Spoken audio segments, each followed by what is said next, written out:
नमस्कार, स्वागत है आपका आवाज़ अड्डा में। और आज इस शो में हम एक ऐसे विषय पर चर्चा करने वाले हैं जो हमारे आपकी ज़िंदगी से बहुत गहरे से जुड़ा हुआ है। और कोई शायद ऐसा परिवार होगा जो इस तरीके के इकोसिस्टम को ना समझ सके या जो जिसके कानों में ये आवाज़ ना पड़ती हो। ज़रूरी नहीं कि उस तरह की प्रॉब्लम से आप गुजरते हो, लेकिन आप उसको फेस ज़रूर करते होंगे। आपके पड़ोस में वैसी चीज़ें देखी होंगी, आपके शहर में वैसी चीज़ें होती होंगी, लेकिन कभी शायद आप नोटिस नहीं कर पाते या ज़िंदगी की भाग दौड़ में आपाधापी में आप उसको इग्नोर करते हैं। इसी हफ्ते कोटा के 3 छात्रों ने अपने को आत्महत्या कर ली, सुसाइड किया। वो वहाँ पे नीट और जेईई की कोचिंग के लिए गए थे। ये कुछ अखबारों में पढ़ी गई, कुछ जगहों पे कुछ सुर्खियों में आई, लेकिन इसको आम तौर पे जैसे हम लोग करते हैं कि सामाजिक विषयों को अलग रख के राजनीतिक चर्चाएं ज़्यादा करते हैं, लेकिन ये घटना बहुत झकझोरने वाली है, बहुत बड़ी है ये। और ऐसे बहुत सारे केसेस आपको देखने को मिलते हैं जहाँ पे छात्रों की आत्महत्या के मामले सामने आते हैं। छात्र जो हमारे देश के लिए भविष्य हैं, ऐसे टॉप इंस्टीट्यूट की पढ़ाई कर रहे हैं और सबसे बड़ी परीक्षा के लिए तैयारी कर रहे हैं, अगर वो आत्महत्या करते हैं तो मन में ये सवाल उठता है कि उन्होंने ऐसा क्यों किया, क्या परेशानी थी उनके मन में, किस दुख से या किस डर से वो गुजर रहे थे जो वो कह नहीं पा रहे थे और उन्होंने अपने को ख़त्म कर लिया। तो उनके साथ सिर्फ एक सपना नहीं ख़त्म होता, एक परिवार का सपना भी ख़त्म होता है, एक शहर का सपना ख़त्म होता है, एक कुल का सपना ख़त्म होता है। क्योंकि वो जो छात्र है, वो लड़का है, लड़की है, अगर वो अपने सपनों को इस तरीके से ज़िंदगी के साथ ख़त्म कर रहा है तो ये एक सवाल बनता है जिसमें देश को, समाज को सोचना चाहिए। इसीलिए हमने सोचा कि इस पर आज बातचीत होनी चाहिए। और ये बात सिर्फ 3 छात्रों की नहीं है, ये बात एनसीआरबी के आप आंकड़े देखेंगे ना तो आप चौंक जाएंगे। मैं आपके सामने कुछ तथ्य रखता हूँ जिससे आपको इस विषय की और गंभीरता समझ में आएगी। 2021 के जो एनसीआरबी के लेटेस्ट आंकड़े वो ये कहते हैं कि अलग अलग राज्यों में कितने बच्चे जो छात्र हैं वो आत्महत्या कर रहे हैं। जैसे महाराष्ट्र में 1834, मध्य प्रदेश में 1308, तमिलनाडु में 1250। कुल संख्या ये 12,000 से ऊपर बैठती है जो छात्रों की है।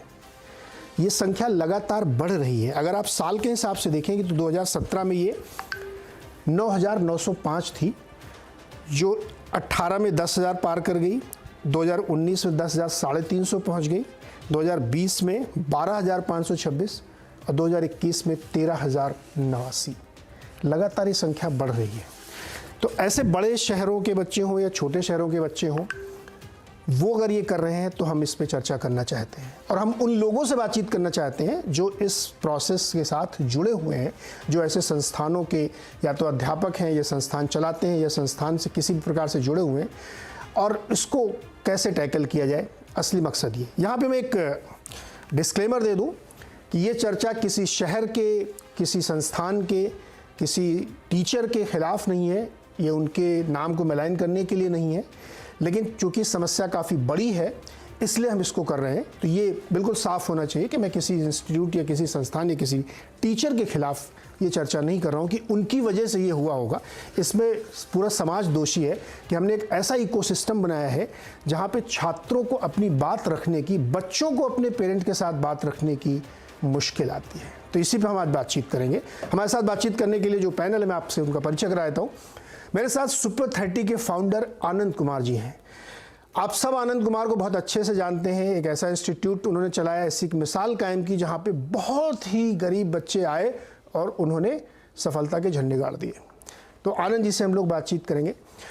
कोटा कोचिंग सेंटर के फैकल्टी शशि प्रकाश सिंह जी भी हमारे साथ हैं, इनसे भी बातचीत होगी।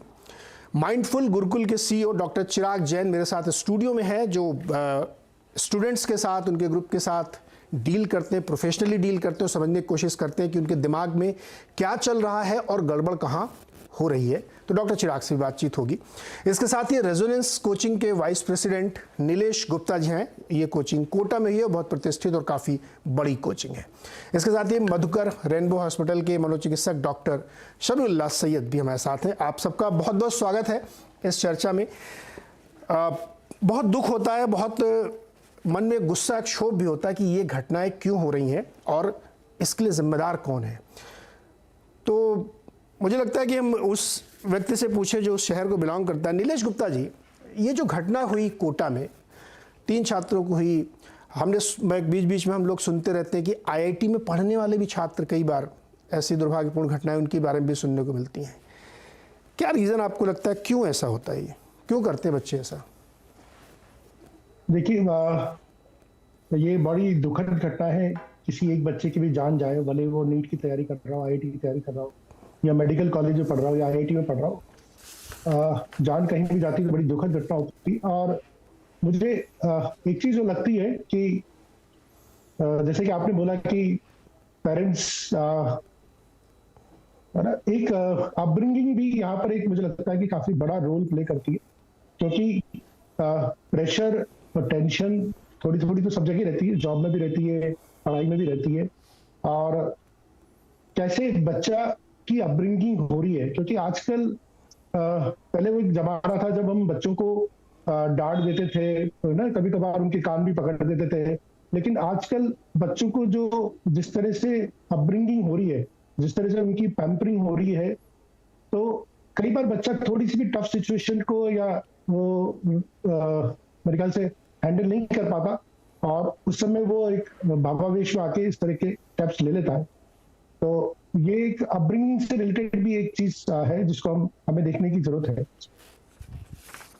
जी, ये तो एक फैक्ट हो सकता है कि आपने जैसे उसकी अपब्रिंगिंग की है तो वो ऐसे कोजी सिस्टम में है कि वो प्रेशर नहीं ले पाता, ये एक इशू हो सकता है ये।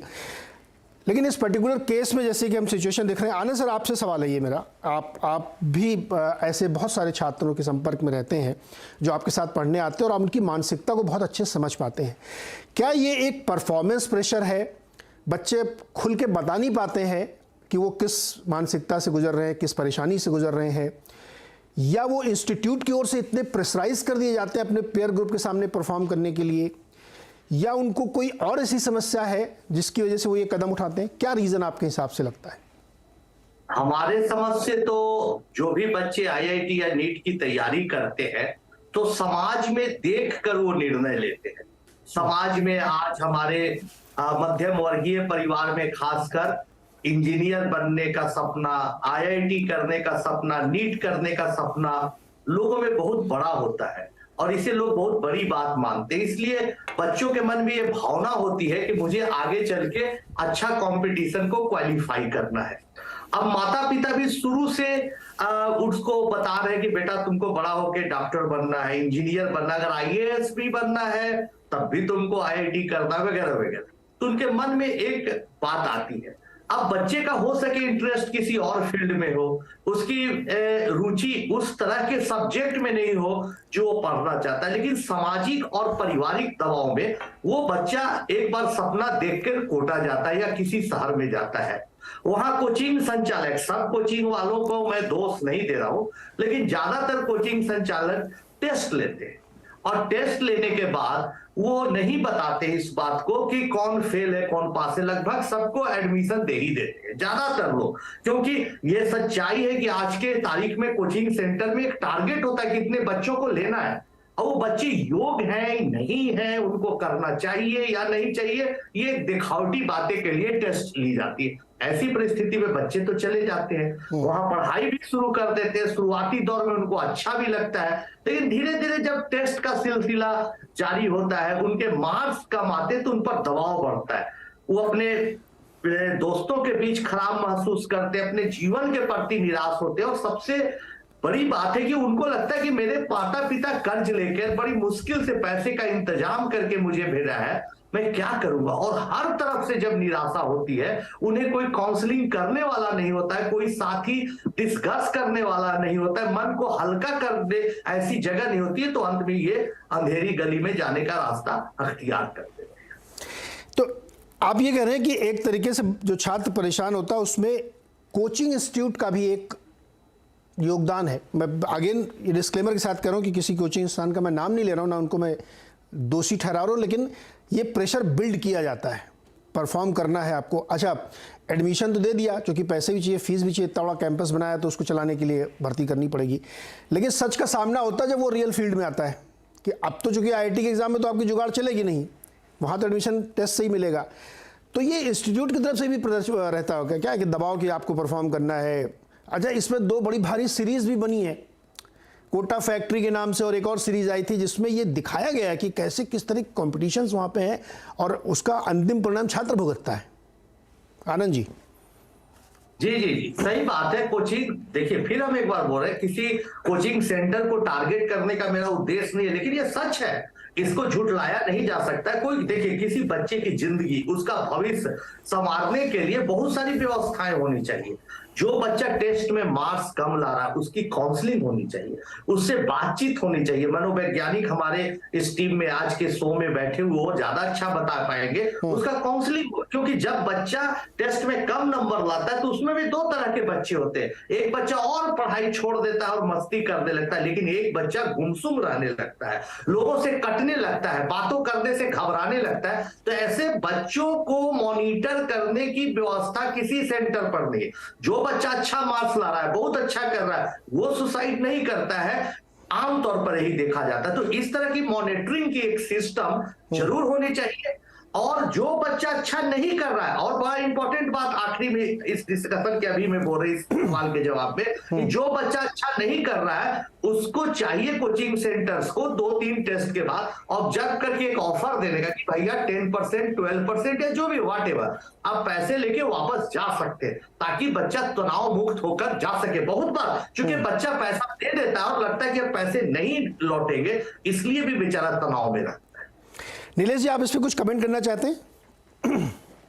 सर देखिए, आनंद सर का काफी पुराना अनुभव है, और मैं यहाँ पे कहना चाहूंगा कि देखिए, कोचिंग इंस्टीट्यूट एंट्रेंस एग्जामिनेशन कराता है, और कई बार ऐसा भी होता है सर, बच्चा किसी ग्रामीण परिवेश से आ रहा है या ऐसे बैकग्राउंड से आ रहा है जहां पर उसने उस लेवल पढ़ाई नहीं करी हुई है, तो कोचिंग टेस्ट का रिजल्ट बच्चों के साथ शेयर करता है। अब सिर्फ अपन उसके टेस्ट की बेसिस पे उसको अपन एडमिशन डिनाई कर दे, तो मुझे लगता है कि ये बच्चे का राइट टू इक्वलिटी वाली बात भी है कि हम उसको पढ़ने का राइट नहीं दे रहे। अगर उसने किसी जगह पे, किसी परिवेश में 9-10 की पढ़ाई अच्छी तरह से नहीं करी है, या उसका बैकग्राउंड कमजोर है पढ़ाई का, तो उसको एक इक्वल अपॉर्चुनिटी तो मिलनी चाहिए। और ऐसे बहुत सारे एग्जाम्पल्स हैं जहां पर बच्चा कई बार हमारे एंट्रेंस के एग्जाम में भी बहुत लो नंबर लेके आता है, लेकिन बाद में 2 साल सतत प्रयास से, टीचर के मोटिवेशन से, इंस्टीट्यूट के एनवायरनमेंट से, पीयर ग्रुप कंपटीशन से बहुत अच्छा परफॉर्म भी करके जाते हैं। तो ये कोई एक अपन ऐसी कोई एक लाइन नहीं खींच सकते कि आपने एक टेस्ट किया, उस टेस्ट के नीचे जो भी आए उन सबको बाहर निकाल दिया और उस टेस्ट के ऊपर आगे उन सबको ले लिया। तो फिर उस टेस्ट का फिर मतलब क्या है? सर देखिए, टेस्ट का एक मतलब जो होता है ना, एक बेसिक बच्चे का एक उसका इनिशियल लेवल का जो कॉम्पिटेंसी उसका असेसमेंट करने का है। कि उसकी कॉम्पिटेंसी लेवल क्या है। अगर उसके कुछ मान लीजिए कि साइंस और मैथ्स के कॉन्सेप्ट कमजोर है, तो हम स्पेशल उसके वो बेसिक्स पहले करवाते हैं। कुछ बच्चे ऐसे होते हैं जिनके वो कॉन्सेप्ट क्लियर होते हैं, उनको हम थोड़ा सा अलग से कराते हैं। जो बच्चे कॉन्सेप्ट कमजोर होते हैं उनके ऊपर थोड़ा एक्स्ट्रा फोकस करके उनको उन बच्चों के पैरेलल लाने की कोशिश करते हैं। लेकिन ये तो बच्चे का राइट है कि नहीं, ये बिल्कुल, मतलब आपकी बात से मैं सहमत होते हुए असहमतों की एक बहुत ही कन्वीनियंट हेज है ये जो आपने बात कही। मैं इससे सहमत होते हुए डिसएग्री कर रहा हूँ कि इक्वालिटी के नाम पे छात्रों को एडमिशन मिलना चाहिए, और ये जरूरी नहीं कि हो सकता कोई छात्र 6 महीने बाद बहुत अच्छा परफॉर्म करे, तो ये एक ऐसा हेज बन गया है कि सबको एडमिशन मिलेगा। शशि जी, फैकल्टी भी हैं आप सर, क्या जो इंस्टीट्यूट में बच्चा आता है वो किसी परिवेश से आए, तो आप लोग उसका जो टेस्ट लेते हैं, जैसे जो भी आप उसको भर्ती करते हैं, उसमें क्या देखते हैं? आप उसका एप्टीट्यूड देखते हैं, उसका ज्ञान देखते हैं, उसने पर्चे में क्या कर दिया है, और ड्यूरिंग कोर्स कभी आप लोग ये जानने की, ये समझने की कोशिश करते हैं कि ये बच्चा शायद नहीं पढ़ पा रहा है, इसको दिक्कत आ रही है, तो इसको बता देना चाहिए इसके पेरेंट्स को कि ये बच्चा नहीं कर पा रहा है। ऐसी प्रक्रिया होती है क्या आप लोगों के यहाँ? देखिए नीरज सर, सबसे पहले तो मैं ये कहना चाहूंगा कि जब कोई बच्चा डिसाइड करता है कि उसको इंजीनियरिंग या मेडिकल की तैयारी करनी है, तो स्टार्टिंग में जब बच्चा 10वीं पास होता है तो उस समय उसका और उससे ज्यादा उसके पेरेंट्स का डिसीजन होता है। बच्चा ग्रामीण परिवेश से आ रहा है, एक छोटी जगह से आ रहा है, अगर हम वहीं पर सिर्फ ये डिसाइड कर लें कि नहीं नहीं आपका तो सिलेक्शन नहीं हुआ, अब आप इंजीनियरिंग या मेडिकल नहीं पढ़ सकते हो, ऐसा पहले हुआ भी करता था। मैं किसी का नाम नहीं लूंगा, बट कुछ कोचिंग ऐसी थी जो बड़ी स्ट्रिक्ट स्टार्टिंग में स्क्रीनिंग करती थी, और उससे हुआ क्या, कुछ दूसरी कोचिंग डेवलप हो गई जो उस कोचिंग में जाने की तैयारी कराना शुरू कर दी, क्योंकि पेरेंट्स कहता है भाई आप क्या, नहीं तो हम किसी और क्या पढ़वा लेंगे। हमने तो डिसाइड किया कि अपने बच्चे को, हमारे बच्चे में कैपेबल है, कैलिबर है, वो अभी उसको परिवेश नहीं मिले, इसलिए तुम कोटा लाए हैं। अगर सपोज करिए उसके अपने एरिया में, लोकल एरिया में अगर परिवेश होता है तो कोटा क्यों लाता? वो कहता है कि सर हम तो इसलिए ही ला रहे हैं कि हमारे बच्चे में कैपेबिलिटी है, लेकिन उसको वहां वो माहौल नहीं मिला है।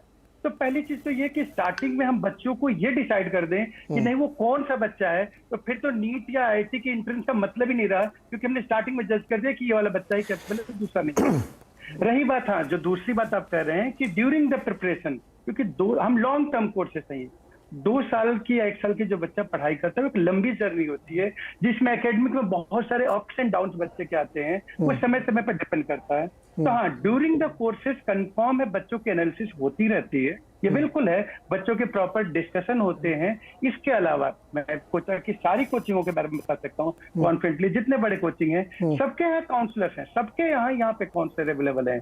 हाँ, ये बिल्कुल सही बात है कि 100% स्क्रीनिंग नहीं हो पाती है, जितनी जरूरत है उतनी नहीं हो पाती है, ये मैं इस बात से बिल्कुल एग्री करता हूँ। शशि जी ये बताइए कि क्या ये आप लोग जो ये पूरा प्रोसेस करते हैं, पढ़ाते लिखाते हैं बच्चे को, उसका टेस्ट लेते हैं, तो आप लोगों को ये लगता है कि बहुत सारे बच्चे हो सकते हैं, या कुछ बच्चे हो सकते हैं, या एक बच्चा हो सकता है जो आपको लगता है कि ये नहीं चल पा रहा, तो आप मुझे ये बता सकते हैं कि आप लोगों ने किसी के पेरेंट्स को बुला के ये बात खुल के बोली कि देखिए आपका बच्चा अच्छा नहीं कर रहा है, इसलिए आपको यहाँ पे बहुत ज़्यादा इसके ऊपर प्रेशर डालने की ज़रूरत नहीं है क्योंकि ये परफॉर्म नहीं कर पाएगा, क्योंकि इसका हो सकता है इंटरेस्ट कहीं और हो।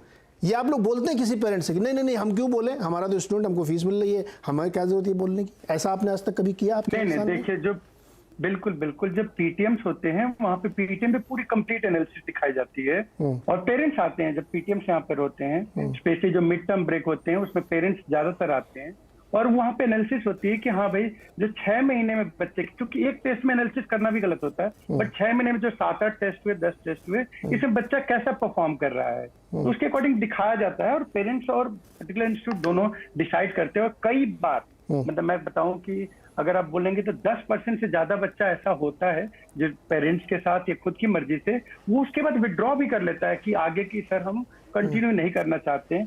तो आप देखेंगे कि स्पेशली दिवाली ब्रेक के बाद 10% से ज्यादा बच्चे ऐसे होते हैं, 12%, 15% जो नहीं आते, वो डिसाइड कर लेते हैं कि नहीं हम कैपेबल नहीं है पर्टिकुलरली, तो वो नहीं आते, आगे की फी या आगे की जो फाइनेंशियल चीजें हैं उसको भी वो डिसकंटिन्यू कर देते हैं, वो नहीं आते हैं। तो ऐसा नहीं है कि डिस्कशन नहीं है। हाँ, अभी भी देखिए किसी एक बच्चे का जाना भी दुखद है, एक बच्चा भी अगर जाता है तो वो बिल्कुल, हम ये लेकिन कहें कि नहीं इसमें कोचिंग इंस्टीट्यूट ही रिस्पॉन्सिबल है, ये तो गलत नहीं। शशि जी हम लोगों ने शुरू में क्लियर किया कि हम किसी कोचिंग इंस्टीट्यूट को, किसी टीचर को ये बिल्कुल नहीं कह रहे हैं, हम तो उस सिस्टम को समझना चाहते हैं जहां पे ये दुर्भाग्यपूर्ण घटनाएं हो रही है ना। मैं थोड़ी कह रहा हूं कि किसी इंस्टीट्यूट की वजह से बच्चा है कि अब नीरज जी प्रॉब्लम ये है, देखिए नहीं शशि जी, ये पूरा एक इकोसिस्टम हमने ऐसा बना दिया है। बिल्कुल सर, हमारा बिल्कुल सर, एकदम, जिसमें पेरेंट्स भी हैं, जिसमें कोचिंग इंस्टीट्यूट भी है, जिसमें हम आप भी हैं, जिसमें मोहल्ले वाले हैं, और उसमें वो 4 लोग भी हैं समाज के, बिल्कुल जो जज करते रहते हैं बच्चों को कि परफॉर्मेंस प्रेशर हमने बना दिया, जैसा कि आनंद जी ने कहा। आनंद सर ये बताइए कि आप लोग, आपकी कोचिंग में भी इस तरह की समस्याएं आती, कभी आपको लगता है कि स्टूडेंट को या उसके पेरेंट्स को ये बताना जरूरी होता है अपनी तरफ से इनिशिएटिव लेके कि भाई ये लड़का शायद इंजीनियरिंग के लिए नहीं किसी और चीज के लिए बहुत अच्छा बना है?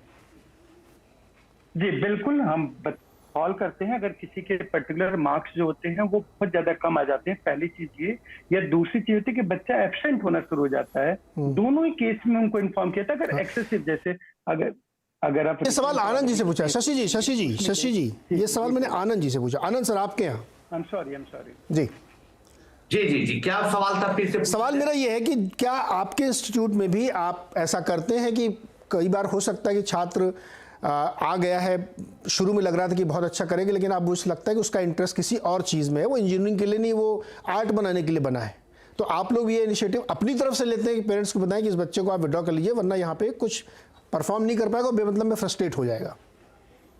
पहली बात तो कि हमारे पास जो बच्चे आते हैं बहुत फिल्टर होके आते हैं, फिर उनका हम लोग इंटरव्यू लेते हैं, कोई मनी मेकिंग की बात नहीं है। तो बच्चे जो आते हैं हमारे पास वो बहुत सोच समझ के लिए गए बच्चे होते हैं, जिनमें जुनून होता है, आर्थिक रूप से कमजोर बच्चे होते हैं लेकिन पढ़ना चाहते हैं। बावजूद इसके कभी कभी कोई कोई बच्चा ऐसा होता है जो परफॉर्मेंस जिसका खराब होने लगता है, घबराने लगता है। तो चूंकि छोटा ग्रुप है इसलिए आइडेंटिफाई करना बहुत आसान रहता है। तो उन बच्चों के लिए हम मोटिवेशन की बात बोलते कि भैया तुम आईआईटी नहीं करोगे कोई बात नहीं, बच्चे तुम एनआईटी करोगे, एनआईटी भी नहीं करोगे तो कोई बात नहीं, कम से कम अच्छा इंसान तो बनो। अच्छा इंसान बनना बहुत है। अरे देखो आईआईटी किया फलना फलना फलना, वो क्या किया लेकिन एनआईटी करके कितना दूर गया। तो इस सब तरह की बातों बोल बोलकर उसको हम समझाते हैं। और ये हम देखा है बहुत दफा ऐसा हुआ कि जो बच्चा का आईआईटी नहीं हुआ, 300 बच्चे आईआईटी जाते नहीं है, जो नहीं हुआ एक छोटा कॉलेज में भी गया लेकिन लगातार पढ़ते रहा, तो अंतिम पड़ाव जो उसका होता है जीवन का वो बहुत बड़ा पड़ाव हो जाता है, बहुत महत्वपूर्ण हो जाता है। तो ये उदाहरण देके बच्चों को समझाना पड़ता है तो बच्चे मोटिवेटेड रहते हैं और कम दुखी होते हैं। लेकिन बच्चा दुखी तो जरूर होता है जब उसके आसपास के बच्चे अच्छा कर रहे हैं और वो परफॉर्म नहीं कर रहा है। तो ऐसी स्थिति में हम लोगों की जिम्मेवारी और जवाबदेही है उस बच्चों के साथ लगातार बात की जाए, कहीं गुमसुम न रहे, कहीं एकांत में न बैठा रहे क्लास। जैसा कि अभी बोला एक अभी शिक्षक महोदय शशि जी ने बोला कि भाई बच्चा एब्सेंट होने लगता है, वो भी एक खतरनाक कारण होता है, क्यों एब्सेंट हो रहा है। तो इस पर ध्यान रखने की जरूरत है। बहुत सारे सिम्टम्स हो सकते हैं और जो बात अभी आनंद जी ने कही ये एक बहुत महत्वपूर्ण बात, मैं उसको अंडरलाइन कर रहा हूँ कि आईआईटी ही जीवन में सफलता का सूत्र नहीं है। जेई कर लेने से ही आप कुछ बन जाएंगे, आप अपने जीवन में उसके सिवा और कुछ आप कर नहीं सकते हैं, या आप नीट नहीं निकालेंगे तो आप डॉक्टर नहीं बन सकते, या नीट निकाल के ही आप सफलता हासिल करेंगे, ये किसी किताब में नहीं लिखा हुआ है। बहुत सारे लोग दूसरे काम करके बहुत अच्छा कर ले जाते हैं। मैं ऐसे बहुत सारे, मैंने आज एक मेहमान को बुलाने की कोशिश की थी लेकिन वो किसी काम में बिजी नहीं थे, उन्होंने इंजीनियरिंग की आईआईटी से, उसके बाद उस हिंदी साहित्य के one of the best writer हैं। क्या लेना देना इंजीनियरिंग का और हिंदी साहित्य का, वो फिल्मों की स्क्रिप्ट लिख रहे हैं और सुपरस्टार के तौर पे जीवन जी रहे हैं। तो ये दिमाग से भ्रम निकाल दे पेरेंट्स जो इस शो को देख रहे हैं कि आईआईटी नहीं करेगा तो सफलता नहीं मिलेगी, ये बिल्कुल गलत धारणा है। लेकिन हमारे साथ दो साइको एनालिस्ट भी बैठे हुए हैं। डॉक्टर साहब ये फॉल्ट लाइन कहाँ पे है इस पूरे प्रोसेस को? हमने देखा आपको इंस्टीट्यूट की बात सुनाई, आनंद जी की बात सुनाई, कहाँ गलती हो रही? पेरेंट लेवल पे गलती है, स्टूडेंट लेवल पे गलती है, कोचिंग सेंटर की गलती कहाँ? हालांकि थोड़ी थोड़ी सबकी है। हाँ, एक्चुअली नीरज जी क्या है, यहाँ पर गलती किसी एक की नहीं है। यहाँ पर एक स्टार्टिंग से ही अगर हम देखें, मैं आपको थोड़ा सा शुरुआत से बताऊं कि जब बच्चे का ब्रॉटअप वाला एरिया होता है, जब टाइम चल रहा होता है, जब उसकी एज होती है 8 साल 10 साल 12 साल 13 साल, उस टाइम से ही जो चीजें होती हैं, पर्सनालिटी का जो फॉर्म होता है, उस वक्त जो उसको जो क्यूज मिलते हैं, उस वक्त उसको जो चीज सिखाई जाती है, समझाई जाती हैं, उसका बहुत बड़ा एक असर पड़ता है उसकी आगे की लाइफ में। तो पेरेंट्स को उस टाइम पे समझना होगा कि हर बच्चे की पोटेंशियल अलग होती है, हर बच्चे की कैपेसिटी अलग होती है। बच्चा एक मशीन से निकला हुआ प्रोडक्ट नहीं है कि वो हर बच्चा एक ही कैपेसिटी के साथ निकलेगा और आगे लाइफ में जीवन में आगे बढ़ेगा। तो ये आइडेंटिफाई करना बहुत जरूरी है कि हर बच्चे को एक ही पैरामीटर से तोलकर नापकर ना देखें। बट हमारे इंडियन सेटअप में अक्सर यही होता है कि जो भी middle class, lower middle class and high class, her society her level पे यही है कि बच्चे को एक ही लेवल पे हम नापते हैं, तोलते हैं और एक्सपेक्ट करते हैं कि वो उस तरह से परफॉर्म करे और बिहेव करे, जो कि उसके लिए वो बहुत ही मुश्किल होता है इस तरह से करना। तो वहां पर अगर हमारी थोड़ी सी एक मेंटल हेल्थ को लेके एक जागरूकता बढ़े और एक अवेयरनेस बढ़े, तो हम उस टाइम पर बच्चों को और पेरेंट्स को अच्छे से गाइड कर सकते हैं, ताकि वो ऑल्टरनेट बाकी ऑप्शंस भी देखते रहें लाइफ में कि क्या क्या हो सकता है। सफलता, सक्सेस की एक बड़ी सब्जेक्टिव डेफिनेशन और परिभाषा होती है।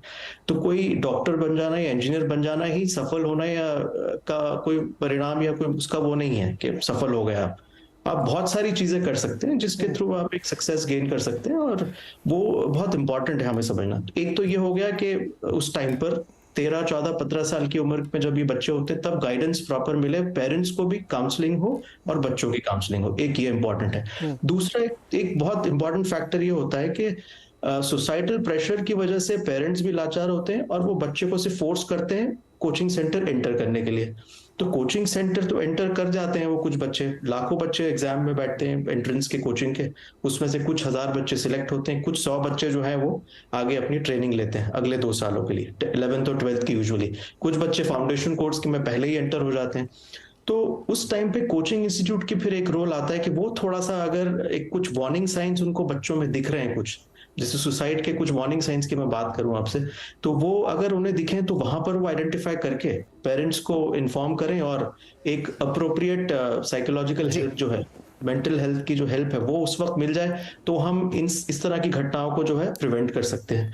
दूसरा, एक रिस्क फैक्टर्स के बारे में भी हमें थोड़ा पता होना चाहिए कि अगर जैसे वार्निंग साइंस, पहले मैं आपको बता देता हूँ वार्निंग साइंस क्या क्या हो सकते हैं। या तो बच्चा बहुत कम बोल रहा है। डॉक्टर सबीर रुकिएगा एक मिनट, इस पे थोड़ा देर से आते हैं, पहले एक बार समस्या को और एनालाइज कर लें।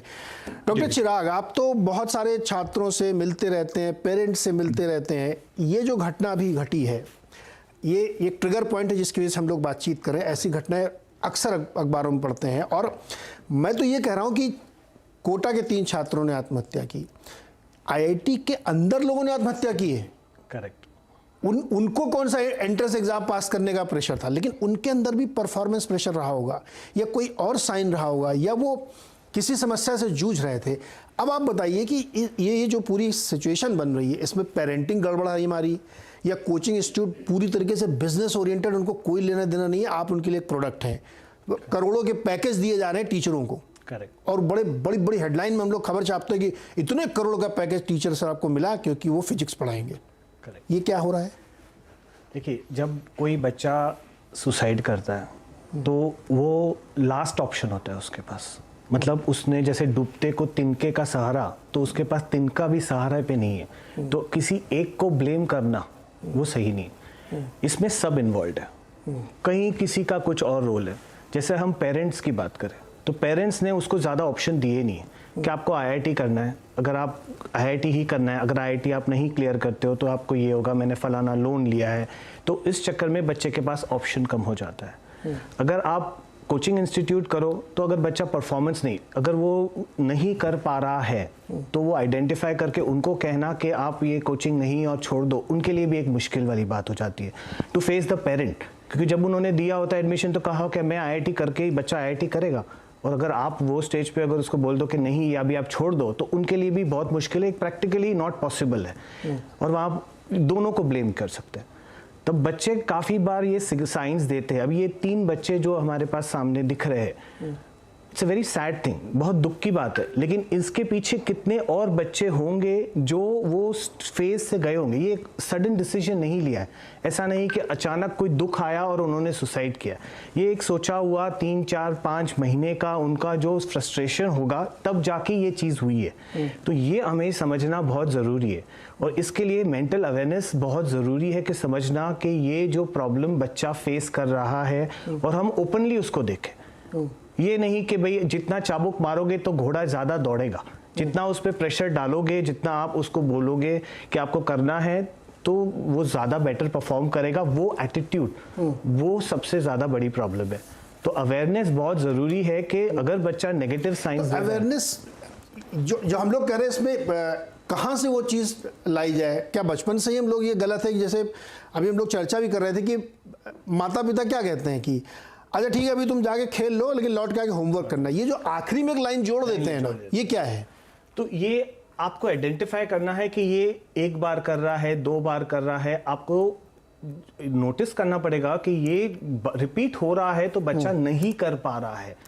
जैसे आपने कहा कि शुरू में कोचिंग क्लासेस टेस्ट लेते हैं, तो जब ये टेस्ट लेते हैं तो उनको दे आर वेरी राइट कि भाई शायद ये आगे चल के पढ़ पाए, लेकिन अगर वो बार बार नहीं कर पा रहा है, मतलब ये सही, ये जरूरी नहीं है कि उसे नहीं हो रहा है। प्लस अगर वो वहाँ हॉस्टल में रह रहा है और वो पेरेंट्स से कट आउट है, जहाँ पे वो पेरेंट्स को नहीं मिल रहा है, तो इसका मतलब है कि वो एक ऐसे सिनेरियो में जहाँ वो शेयर नहीं कर पा रहा है, और जिनसे शेयर कर रहा है या तो वो कॉम्पिटिटर्स है या फिर वो लोग हैं जो लोग उनको प्रेशराइज कर रहे हैं कि और पढ़ाई करो, तो उसके पास ऑप्शन नहीं बचते, तभी वो उसके पास कोई चॉइस नहीं रहती है। So this is the real crux of the problem. तो ऑप्शन जो आप कह रहे हो, जो ऑप्शन देना, चॉइस नहीं उसके पास, चॉइस नहीं है कि उसको ये नहीं करा बोले हम बोल दो, हाँ चले अभी आप ये स्ट्रेस और इस पे ज़्यादा अगर आप अवेयरनेस गवर्नमेंट लाते हैं तो हर पेरेंट बोलेगा नहीं मैं स्ट्रेस नहीं दे रहा हूँ, लेकिन आप सेकंड नहीं अभी मैंने पढ़ा कि इसमें इंस्टीट्यूट के लिए गाइडलाइंस भी बनाई राजस्थान सरकार ने कि आपको ये करना है, आपको ये करना है, काउंसिल करना है, फलाना करना, ढिमकाना करना, लेकिन उससे कुछ हाँ तो वो जब बेसिक ही गड़बड़ तो कहाँ से होगा? तो वो तो आप कोचिंग क्लास को कह देंगे कि आप जाके करिए ये कर, लेकिन जो पेरेंट जो प्रेशर साथ में दे रहा है, जो उसको ऑप्शन नहीं दे रहा है, बिकॉज पेरेंट ने ही जैसे 11th 12th में अगर फ्लो स्टेट कहते हैं, जैसे अगर मुझे पसंद आ रहा है और मैं कोई चीज करूं तो इसका मतलब है कि मैं अच्छा करूंगा, लेकिन मुझे नहीं पसंद आ रहा है, मैंने किसी और के कहने पे पढ़ाई शुरू की, मैंने आईआईटी का सपना देखा, मैंने कोशिश की और फिर मुझे रियलाइज हुआ कि अभी तो मैं उस लड़ाई में लड़ रहा हूँ। अच्छा ये सबीउल्लाह जी बताइए, हम लोग ये डिस्कशन कहीं इसका ऐसा परसेप्शन ना लगे लोगों को कि हम लोग बहुत लूज पेरेंटिंग की या बहुत लिबरल पेरेंटिंग की वकालत कर रहे हैं कि बचपन से उसको देखो क्या करना चाहता है, कैसा करना चाहता है। ये एक बहुत डिबेटेबल चीज़ है, क्योंकि बच्चा क्या करना चाहता है ये तो डेफिनेटली होना ही चाहिए कि किस चीज़ में उसकी दिलचस्पी है, लेकिन एकदम लूजली छोड़ देने से भी लड़के नहीं पढ़ते। फिर ये जरा आप हमको बताइए साइकोलॉजिकली। हाँ जी, तो उसको हम ये लूज छोड़ने की बात नहीं कर रहे हैं बिल्कुल भी। कोई भी पेरेंट अपने बच्चे को लूज छोड़ना नहीं चाहता है। आपको सिर्फ 5% ही बच्चे दिखते होंगे, पेरेंट्स दिखेंगे जो अपने बच्चों को जिन्होंने लूज छोड़ा हुआ है। बट हमें ये समझना है कि पेरेंट्स को अपना एक ट्रेडिशनल जो थॉट प्रोसेस है उसको थोड़ा सा हटाने की जरूरत होगी कि उनके पास सिर्फ लिमिटेड 2 ही ऑप्शंस हैं बच्चों के लिए, ज्यादातर मेजॉरिटी ऑफ द कंट्री की बात करूं इंडिया की मैं, कि मेडिकल और सेकंड इंजीनियरिंग। अब कहीं ऑल्टरनेट बहुत सारे ऑप्शंस आ गए हैं बच्चों के लिए, और उसमें बच्चों का इंटरेस्ट डेवलप करना, उसके बारे में उसको इन्फॉर्मेशन देना उस फील्ड के बारे में, वो भी बहुत जरूरी है उस टाइम पे। अगर दिन भर घर में वही बातें होती रहेंगी कि मेडिकल इंजीनियरिंग, तो फिर बच्चे का जो है वो स्ट्रेसफुल रिस्पॉन्स उसका बढ़ेगा और वो बहुत अलग अलग तरीके से बिहेव करेगा और फिर इस तरह के जो कॉन्सिक्वेंसेस के लिए आकर मजबूर हो जाएगा। तो इसमें पेरेंटिंग का एक बहुत इंपॉर्टेंट रोल है। और दूसरा एक बात मैं आपको ये भी बताऊं कि हम लोग और पेरेंट्स क्या समझते हैं कि जैसे कि बच्चा को एक प्रोग्राम किया हुआ कंप्यूटराइज सॉफ्टवेयर से प्रोग्राम किया हुआ वो है, जबकि ऐसा नहीं है। वी आर ऑल ह्यूमंस, हम तो बड़े कॉम्प्लेक्स मैकेनिज्म है हमारे तो दिमाग के, तो उसमें हमें ये नहीं समझना चाहिए कि बिल्कुल ही वो प्रोग्राम किया हुआ है तो हम जो बोल रहे हैं वही बच्चा कर लेगा। फिर वही आगे जो एक्सपेक्टेशन शुरू होते हैं वो अनरियलिस्टिक बनते जाते हैं और फिर वो कोचिंग सेंटर तक बात पहुंचती है, वहां पर फिर वो प्रेशराइज होके और भी जब लोड उस पर पड़ता है सब पढ़ाई का और सब चीजों का, वो फिर और अभी ऐसा कुछ स्टेप ले लेता है। तो इसका मतलब सपोर्ट सिस्टम लैक कर रहा है कहीं ना कहीं। किसी एक का इसमें कुछ भी रोल नहीं है, ये मल्टीपल फैक्टोरियल चीज है सुसाइड। कोई एक की जिम्मेदारी नहीं है, हम सबकी जिम्मेदारी है इसमें, सबको कहीं ना कहीं हर लेवल पे। अब हमें सॉल्यूशंस की बात करना है, प्रॉब्लम्स तो हमने सब देख ली, एड्रेस कर ली यहाँ पर, अब सॉल्यूशन कैसे पहुंचे। नहीं अभी रुकिए सर, बोला सर अभी एक प्रॉब्लम और है, ये मेरे इंस्टीट्यूट वाले मेहमानों से मैं पूछना चाहता हूँ। शशि जी, क्या ये सच नहीं है कि इंस्टीट्यूट्स के लिए लड़का एक प्रोडक्ट है? उनको नहीं, ये तो गलत। नहीं, मैं सुनिए सर, इसको बुरा मत मानिएगा, मैंने पहले ही कहा कि मैं किसी इंस्टीट्यूट को ब्लेम नहीं कर रहा हूँ, लेकिन जो परिस्थितियाँ बनी हुई हैं इस समय कि एडमिशन करना है, भरना है, पैसे लेना है, जब इस तरह की खबरें हम लोग सुनते हैं, इतने करोड़ों रुपए के पैकेज मिल रहे हैं मास्टरों को, तो वो स्टूडेंट से तो आएगा ना सर। देखिए नीरज सर, 2 बातें हैं। पहली बात तो कोचिंग वर्ड जो होता है वो बड़ा जेनरिक सा वर्ड होता है। हाँ। बच्चा अगर डांस क्लास में भी जाता है, ठीक है, तो हम बोले कि डांस टीचर जो है वो डांस क्लास में उसके लिए प्रोडक्ट है, ये बड़ी गलत सी बात है। टीचर बड़ी इमोशन से, बड़ी मेहनत के साथ करता है और वो नॉलेज शेयर कर रहा होता है। टीचर कोई और काम नहीं कर रहा होता है, वहां उसको तेल बेचना नहीं सिखा रहा होता है, कोई और चीज नहीं कर रहा होता है। तो पहली चीज तो ये है कि मैं किसी भी कोचिंग, मतलब मैं सिर्फ अपनी जेई नीट की नहीं बात कर रहा हूँ, एज ए होल कोचिंग जो होती है वहां पे कुछ भी बच्चा सीखने जाता है, स्पोर्ट्स सीखने जाता है, उसके लिए प्रोडक्ट बोलना गलत है। वो जो फैकल्टी होती है उसके पूरे इमोशंस होते हैं, वो अपनी पूरी नॉलेज, और पूरे हमारी सोसाइटी के इकोसिस्टम में देखिए फैकल्टी इकलौता होता है जो चाहता है कि जितना मुझे आता है वो सब मेरे सामने वाले को आ जाए, जितना मुझे आता है, जो कुछ मेरे पास है वो सब उसके पास चला जाए। तो पहली चीज तो ये हम एकदम गलत है कि हम उसको नहीं, और उसके बदले में ग्रेटिफिकेशन। देखिए सर, शशि जी, देखिए मैं बिजनेस चैनल का एडिटर हूँ, लेकिन मैं सामाजिक सरोकार की बात आपको बोलूँ, जिस दिन इस तरीके की कोचिंग संस्थान लिस्टिंग के लिए आ जाते हैं ना, वो बिजनेस करने आते हैं सर, मिशन नहीं होता है, बुरा मत मानिएगा। मैं फिर दोबारा कह रहा हूँ कि मैं किसी पर्टिकुलर को कोई टारगेट नहीं कर रहा हूँ, लेकिन जब मैं कह रहा हूँ कि एक प्रोडक्ट है उनके लिए बिजनेस है, ये मिशन से ज़्यादा है ये नहीं है ये। सर देखिए, फैकल्टी के लिए सिर्फ मिशन ही है। तो संस्थान के जो मालिक हैं, आज भी मैंने संस्थान के जो मालिक हैं उनके लिए की बात करूंगा, फैकल्टी नहीं, अरे फैकल्टी संस्थान के अलग थोड़ी है सर। नहीं सर, थोड़ा तो अलग है ये। दूसरी चीज मतलब एक अगेन एक चीज और, सोसाइटी में मैं बिजनेस चैनल से इसलिए मैं बोलना चाह रहा हूँ, अगर कोई टीचर सर करोड़ों कमा ही रहा है तो इसमें कौन सा गुनाह हो गया? मैंने कब कहा गुनाह है? मतलब आप तो नहीं सर, बारीक लाइन समझिए। मैं इस पक्ष का व्यक्ति हूं, शायद हिंदुस्तान में मेरे को कोई लोग कुछ भी बोले, मेरा ये मानना है कि टीचर्स को सबसे ज्यादा सैलरी मिलनी चाहिए, बिल्कुल बिल्कुल बिल्कुल उनको सबसे ज्यादा सम्मान मिलना चाहिए।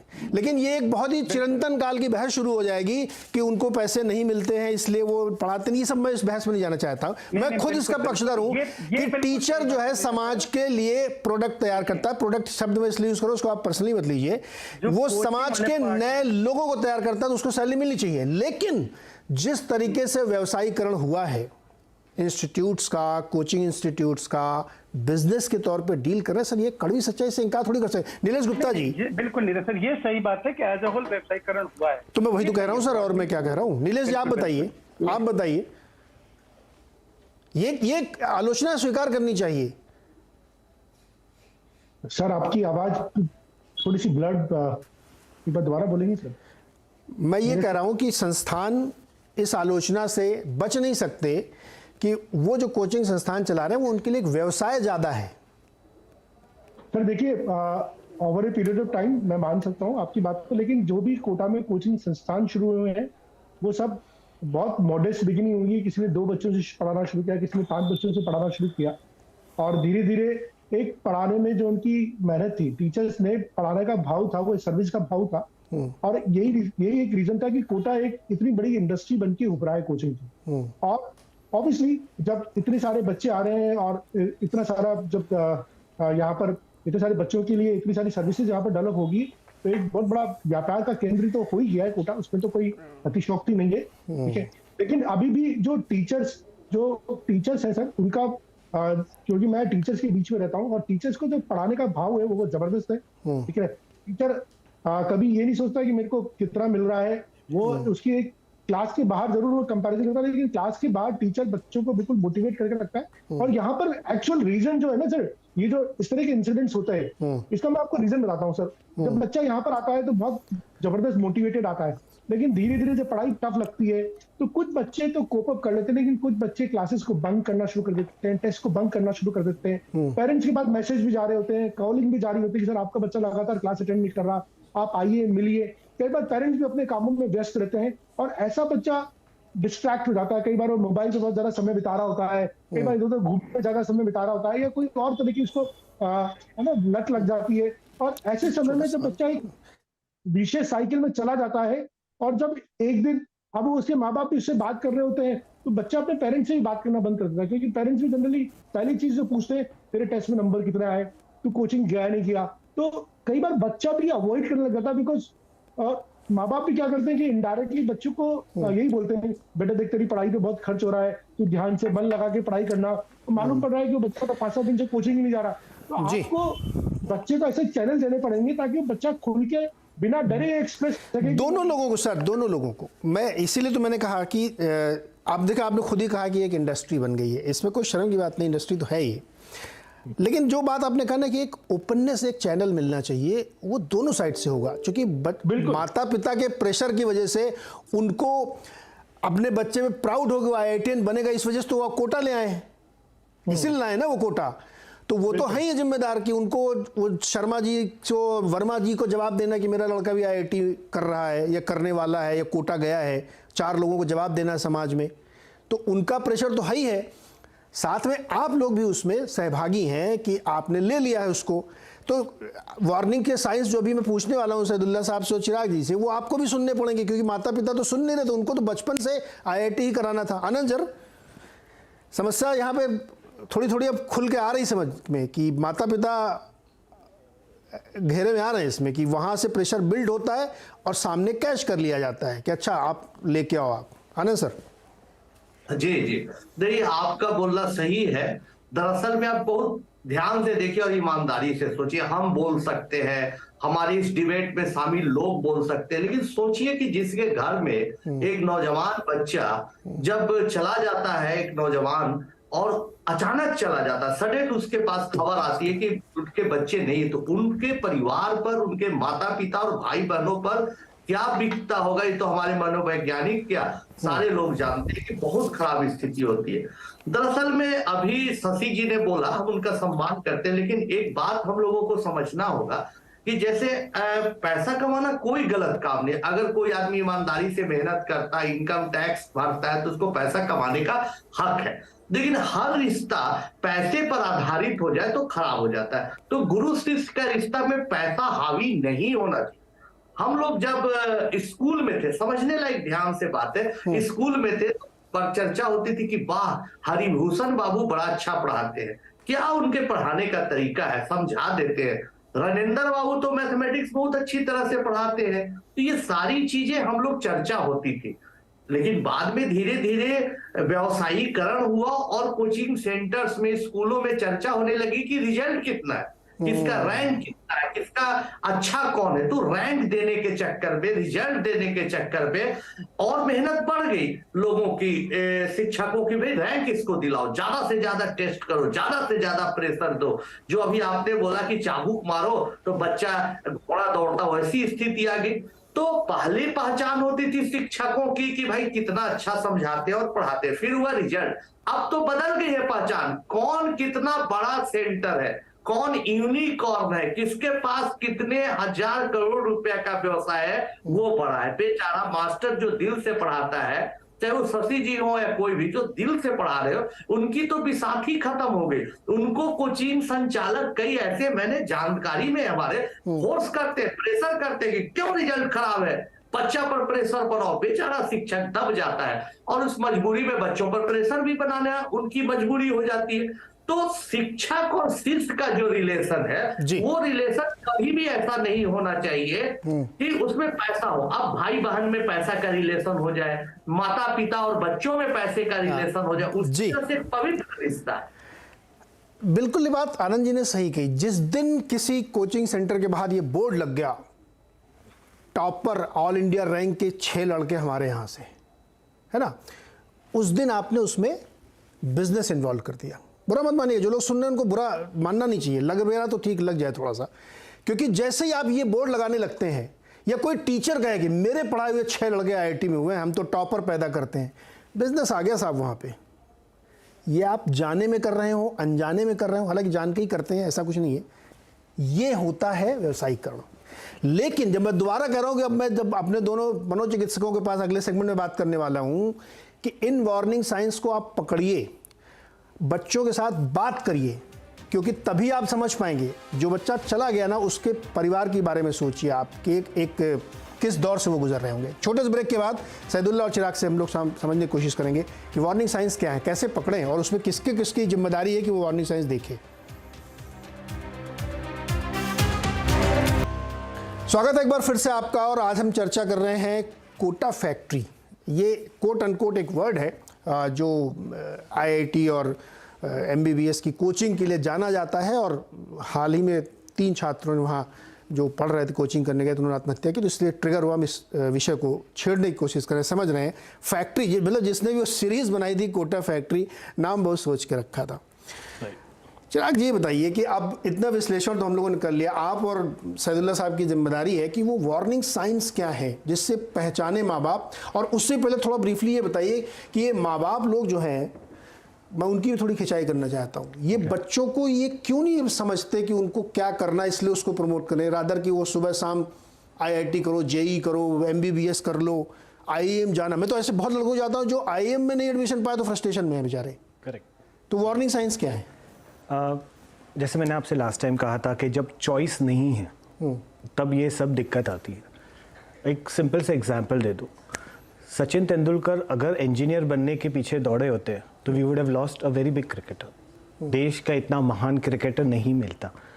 तो अगर आप जिसकी बेस्ट है, अगर उसमें नहीं आप आइडेंटिफाई करो, नहीं पता चले तो ये प्रॉब्लम आती है। और तब जाके ये साइंस आने शुरू हो जाएंगे जहाँ वो कहता है कि मुझसे नहीं, पहले तो सबसे पहले परफॉर्मेंस, जो वो पढ़ाई कर रहा है, वो जो एग्ज़ाम्स में शुरू की है उसने 2, 4, 10 बार, वो नहीं कर रहे। जैसे इन बच्चों को कंटिन्यूस रिजल्ट्स अच्छे नहीं आ रहे थे, फिर भी उनको पुश किया जा रहा था। तो अगर शायद वो किसी और में बेहतर है, तो माँ बाप ने उनको ऑप्शन दिया ही नहीं, चॉइस ही नहीं दी कि आपको करना है। और हम बहुत कॉम्प्लिकेटेड है, पेरेंट्स मुंह पे नहीं कहते कि आपको यही करना है। आप इधर उधर की बातें करोगे, आप प्रेशर दिखाओगे, आप सोचो मैंने लोन लिया, अगर तुम पैसे कमाओ तो तुमको 6 करोड़ का पैकेज मिल जाएगा। तो ये सब प्रेशर के टैक्टिक्स होते हैं। सबसे जड़ ये है कि आप उसको ऑप्शन ही नहीं दे रहे हो, आप उसको बता ही नहीं रहे हो कि आप ये कर सकते हो और वो नहीं कर सकते। इसमें जब कोचिंग क्लासेस आ जाते हैं, तो कोचिंग की आपने यहाँ कोटा फैक्ट्री वर्ड यूज़ किया। फैक्ट्री की सबसे बड़ी क्या होती है कि सब सामान सही नहीं बनता है, काफ़ी कुछ वेस्टेज होता है, मतलब वो बराबर नहीं बनता। तो ये वो बच्चे, इसमें मेजॉरिटी जो नहीं कर पाते वो बच्चे होते हैं, और उनके ऊपर ध्यान देना चाहिए कि यहाँ पे ये नहीं बन पा रहे हैं, ये नहीं कोप अप कर पा रहे। अभी इसमें सबसे बड़ी प्रॉब्लम है फेलियर, मतलब आप सही नहीं, आप नहीं पढ़ पा रहे हो, मतलब फेलियर की जो ट्रेनिंग होती है वो इंडिया में किसी ने सुनी ही नहीं, कि मतलब आप अगर फेल हो जाओ मतलब आप खराब हो, आप नहीं अच्छे हो। ऐसे नहीं होता है। Failure is a step to success. ये हम सब लिखते हैं, हम बराबर टाइम टू टाइम माँ बाप भी कहेंगे, लेकिन कोई फॉलो नहीं करता है। फेलियर को अगर बच्चे को पहले दिन से समझाओ कि फेलियर के बाद एक ऑप्शन है कि आप अच्छा करो। मैं ये नहीं कह रहा हूँ आप उसको प्रोसेस को, वो ये नहीं बोलो कि आप कोशिश मत करो। तो अगर आप फेलियर को पहले दिन से आइडेंटिफाई करो कि भाई ये एक, it is not a negative side, it is a chance कि मेरे पास और कोई दूसरा ऑप्शन खड़ा होगा, या मैं और बेहतर कर सकता हूँ, किसी और चीज में बेहतर कर सकता हूँ, but there is an option. तो फेलियर एक सबसे बड़ी चीज है जिसके ऊपर हमें फोकस करना है। दूसरी जो सबसे, जैसे ही बच्चा 6ठी, 7वीं, 8वीं, यहाँ पे परीक्षा काफी तक नहीं होती है, फिर 7वीं, 8वीं से शुरू हो जाती है, तो वहां पे हम हमेशा कहते हैं जैसे स्कूल, ये सबकी जिम्मेदारियां है, कोचिंग क्लास की नहीं। पेरेंट्स से लेके एक रैंकिंग सिस्टम, पहला, दूसरा, तीसरा, चौथा, उसको आगे करो। माँ बाप भी उसी रेस में लग जाते हैं कि भाई मैं फर्स्ट, सेकंड, थर्ड हूँ। उससे ज़्यादा बेहतर आप उस प्रोसेस पे नहीं जा रहे हो कि मैं मेहनत कितनी की, मैं कितने घंटे मैंने पढ़ाई की, मैंने कितने घंटे ये सब्जेक्ट को कितना किया, इस पे कोई कमेंट नहीं होता। मतलब अगर बच्चा 6 महीना लगातार पढ़ ले और मार्क्स नहीं लाए, मतलब सब मेहनत फेल, रैंक नहीं आई ना। तो बस वहीं ये चक्कर शुरू हो जाता है। तो अगर आप वहीं पे प्रोसेस में पेरेंट्स अगर सोचे कि आप मेहनत करो, मार्क्स तो जो आने हैं हम एक्सेप्ट करेंगे, आप मार्क्स के लिए पढ़ोगे तो फिर वो डेफिनेटली नहीं। तो ये माइंड प्रोसेस, तो वो सोसाइटल प्रेशर से ज्यादा उनको ये समझना जरूरी है कि अगर बच्चा किसी और में बेहतरीन कर सकता है तो शायद वो इंजीनियर या डॉक्टर से ज्यादा 10 गुना ज्यादा बेहतर कर सकता है। जैसे स्पोर्ट्समैन है तो कोई भी ये IIT यार उनसे ज्यादा कमाते हैं, of course they are doing better. बिल्कुल। तो आप अगर वो तरीके से सोचो तो वो आपके पास ऑप्शन खड़ा होता है। लेकिन अगर आप बोलो नहीं, इंजीनियर बनो, डॉक्टर बनो या MBA करो तो यही एक रास्ता है, तो वो तो आई थिंक आप छोटी सोच रख रहे हो और उसमें आप उसका टैलेंट बिगाड़ रहे हो। तो हमने टैलेंट खोया है, हमने स्टूडेंट नहीं खोया एक्चुअली। समीउल्लाह जी, मैं आपसे ये समझना चाहता हूँ, क्योंकि हम लोग बड़ी आलोचना कर रहे हैं, पेरेंट्स मुझे सुन के कह रहे होंगे पता नहीं क्या सब मेरी ऊपर जिम्मेदारी ठोके दे रहे हैं, और ये लोग भी गुस्सा होंगे जो इंस्टीट्यूट वाले हमारे मित्र लोग हैं। क्या फेल्योर को एक्सेप्ट करने की परंपरा, फेल्योर को मैं सेलिब्रेट शब्द करूंगा तो लोग पता नहीं क्या समझेंगे, एक्सेप्टेंस फेल्योर का, कि उसको मैं एक्सेप्ट करूं और उसके बाद उसको समझूं, प्लस वो साइंस क्या है। माँ बाप जो लोग ये शो देख रहे हैं उनको कैसे समझ में आया कि उनका बच्चा गलत ट्रैक पे चला गया, या मैंने उसको गलत ट्रैक पे ठोक दिया एकदम, जाओ जाओ जाओ, गलत है। वो साइंस क्या है जो पहचान ले, वो चुप रहने लगे, दिलचस्पी खाने में न रहे, बताइए क्या होता है। बिल्कुल, देखिए सबसे पहले तो सक्सेस और फेलियर की डेफिनेशन समझना जरूरी है। हम उसको बिल्कुल गलत समझ बैठे हैं सभी लोग, किसी एक की बात नहीं कर रहा मैं। हमें लगता है या पेरेंट्स को इन जनरल लगता है कि मेडिकल में जाएंगे या इंजीनियर बनेंगे या डॉक्टर बनेंगे तो ही हम सक्सेसफुल रहेंगे। ऐसा बिल्कुल नहीं है। अगर हम ऐसा सोचेंगे तो हमेशा हम फेलियर्स को हम कभी भी उससे जूझ नहीं पाएंगे और उसको एक्सेप्ट नहीं कर पाएंगे। तो सबसे पहले तो ये समझना है कि जो चीज भी बच्चा जिसमें इंटरेस्ट हो उसका, वो चीज में उसको आगे बढ़ाएं, और वो चीज में वो बहुत अच्छा कर पाएगा, परफॉर्मेंस उसका बहुत अच्छा रहेगा उस नए फील्ड में, इन दोनों फील्ड्स को छोड़ के, और वो अपनी फुल कैपेसिटी पे फंक्शन कर पाएगा, और उससे वो रिजल्ट बहुत अच्छा आएगा, और वो असली में उसकी रियल सक्सेस होगी। तो एक चीज के पीछे भागना नहीं है। सक्सेस सिर्फ मेडिकल और इंजीनियरिंग से नहीं आती, बाकी फील्ड्स में अगर आप बेस्ट अपना देंगे तो आप शायद बहुत अच्छे और सक्सेसफुल इंसान कहलाएंगे। और दूसरा, सक्सेस को पैसे से नहीं जोड़ना है। सक्सेस सिर्फ पैसा ज्यादा कमाने से ही आप सक्सेसफुल नहीं होते। आप ओवरऑल अपना डेवलपमेंट आपका अच्छा होना चाहिए, आप उस फील्ड में मास्टर हो जाना चाहिए। भले ही आपको पैसा तो बाद में आ ही जाएगा, अगर आप अपने फील्ड के मास्टर हैं तो पैसा आपको फॉलो करेगा फिर बाद में। बट हम क्या करते हैं, ये सब टनल विजन बनाकर पैसे को फॉलो करने लगते हैं और अपने जो इंटरेस्ट हैं वो भुला देते हैं। अब दूसरा, फटाफट मैं वार्निंग साइंस पे थोड़ा सा आपको बता दूं कि वार्निंग साइंस क्या होंगे इस चीज को। तो वो हम कोई भी, सभी को पता होना चाहिए। एक तो सबसे पहले मूड बहुत उदास हो जाना, और उदासी जो है वो परसिस्टेंट रहना, मतलब कायम काफी दिनों तक उदास फील करना, ये एक बहुत बड़ा एक वार्निंग साइन है। दूसरा कि ये है कि अगर बच्चा जो है वो विड्रॉ होने लगा है, वो एक आइसोलेट हो रहा है, वो अपने जो फ्रेंड सर्कल है, अपने जो पीयर्स हैं, उनसे ज्यादा इंटरेक्ट नहीं कर रहा, वो अपने तक अपने आप को उसने विड्रॉ करके रख लिया, पेरेंट्स का फोन आ रहा है तो ज्यादा पिक नहीं कर रहा है, वो सबसे बच रहा है, तो एक ये बहुत बड़ा वार्निंग साइन है जो हमें देखना चाहिए। फिर उसके मूड में बहुत चेंजेस आ रहे हैं, वो बहुत ही ज्यादा जो है फ्लक्चुएट कर रहा है उसका मूड, कभी बहुत उदास है, कभी बहुत खुश हो रहा है, कभी बहुत इरिटेबल हो रहा है, कभी बहुत एंगर आउटबर्स्ट हो रहे हैं जो पहले नहीं हुआ करते थे। तो वो चीज एक बहुत इंपॉर्टेंट है जो आइडेंटिफाई करें हम। फिर उसकी जो पर्सनैलिटी में थोड़े चेंजेस दिखेंगे जो बहुत आराम से आप पिक कर सकते हैं। स्लीप एपेटाइट में चेंजेस दिखेंगे जो पेरेंट्स उसका चेक रख सकते हैं कि बच्चा कब सो रहा है। पेरेंट्स उसके बच्चे के जो रूम पार्टनर है, फॉर एग्जाम्पल अगर हम कोटा की बात करें तो रूममेट्स हैं, उनसे थोड़ा सा कॉन्टेक्ट में रह सकते हैं कि बच्चा कब सो रहा है, नहीं सो रहा है, कैसे सो रहा है, खाना पीना ठीक से खा रहा है कि नहीं, ये सब चेक रखें। फिर दूसरा ये भी देखें कि वो जो है कैसा सबके साथ इंटरेक्शन है। तो ये सब एक छोटे मोटे वार्निंग साइंस है जो बहुत मेजर है, जिनको और ये डिप्रेशन को भी लिंक करते हैं, एंजाइटी से भी लिंक है इन सब का, जिससे अंदाजा लगाना डिसऑर्डर से भी लिंक इतना है। मुश्किल नहीं है। हाँ, चिराग और दूसरा कुछ रिस्क फैक्टर्स भी मैं आपको बता दूं 2 मिनट में इसी के साथ। नहीं, बहुत संक्षेप रखिए सर, 30 सेकंड में सर प्लीज। हाँ, समय खत्म हो रहा मेरा जी, 30 सेकंड, बोलिए। जी, तो रिस्क फैक्टर्स भी बहुत जरूरी है समझना। किसी एक को ब्लेम यहाँ ताकि ना होना पड़े, बिकॉज ये ब्लेम गेम से कोई फायदा नहीं है। रिस्क फैक्टर्स ये है कि अगर किसी इंडिविजुअल, किसी बच्चे को ये सब वार्निंग साइंस दिख रहे हैं और वो सुसाइड करता है, तो इसका मतलब वो हमें ये देखना है कि शायद उसको कुछ ना कुछ मेंटल इलनेस या साइकेट्रिक इलनेस की टेंडेंसी उसके जीन्स में रही होगी पहले। ये भी एक बहुत इंपॉर्टेंट फैक्टर है जो समझने की जरूरत है, जिसको हम बिल्कुल समझ नहीं पाते। हमने बस ये देखा कि सुसाइड कर लिया और हम बाकी सिर्फ लड़ रहे हैं, बहस कर रहे हैं, बट हम सॉल्यूशंस की तरफ नहीं जा पा रहे। तो past attempt of suicide, family history उसकी कहीं रही हो, डिप्रेशन के, एंजाइटी की उसके फैमिली में कहीं, तो वो एक रिस्क फैक्टर बहुत बड़ा बढ़ जाता है उस बच्चे के साथ। इसके लिए हमें बहुत केयरफुल रहना है जी। सभी समय एकदम समाप्त हो रहा है। एक चीज चिराग जी, कोई ऐसा बहुत प्रोमिनेंट विड्रॉल सिम्टम आपको दिखता हो कि कुछ ऐसा वो बोलता हो जिससे कि एकदम से पकड़ में आ जाए कि अरे नहीं कुछ तो गड़बड़ हो रहा है? जैसे इन्होंने कहा विड्रॉल सिम्टम्स है, जैसे वो बात करना कम कर दे, वो अलग रहना शुरू कर दे, ज़्यादा इंटरेक्ट नहीं करे। लेकिन ये जो केस है, जैसे सुसाइड के केस है, सुसाइड के केस में 10 में से 7 लोग हैं, ये आपको कहेंगे कि मैं ये करना चाहता हूँ। जैसे कि वो कहेगा कि ये शायद मेरी आखिरी बर्थडे है, ये ऐसे साइंस आएंगे। तो ये जो साइंस होते हैं ये आइडेंटिफाई करने बहुत ज़रूरी, उनको लाइटली नहीं लिया जाता है। अच्छा, ये बच्चा क्यों करता है? ये इसीलिए करता है कि आप मेरी मदद करो। एक्चुअली तो वो हेल्प चाह रहा है, वो हेल्प चाहता है, क्योंकि उसको कहीं से हेल्प नहीं मिल रही है और वो पूरा इंटरनलाइज हो गया, वो आइसोलेट हो गया है, तो वहाँ सबसे ज़्यादा है। और ये आपको काफ़ी बच्चे जैसे एक आध बार बोल दिया और आपने उसको ओवरलुक कर दिया, जैसे काफी बच्चे कोशिश करते हैं, उसको लगेगा कि ये फायदा उठा रहा है, ये फायदा उठा रहा है, दिलचस्पी भी। लेकिन अगर ये आपको परसिस्टेंट बिहेवियर्स दिखे बच्चे के कि जो वो बार बार, वो साइंस देगा ही, तो वो साइन पकड़ लेनी चाहिए।